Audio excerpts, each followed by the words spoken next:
கடைசியா ஒரே ஒரு விஷயம், விடுதலை சிறுத்தைகள் தலைவர் திரு தொல் திருமாவளவன் அவர்கள்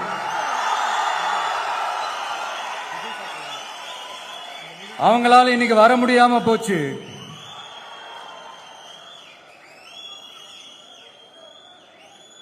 அம்பேத்கர் அவர்களுடைய புத்தக வெளியீட்டு விழாவிற்கு கூட அவரால் கலந்துக்க முடியாத அளவிற்கு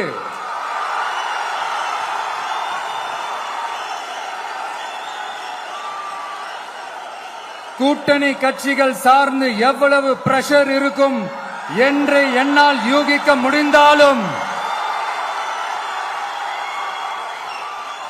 நான் இப்ப சொல்றேன், அவருடைய மனசு முழுக்க முழுக்க இன்னைக்கு நம்மளோட தான் இருக்கும்.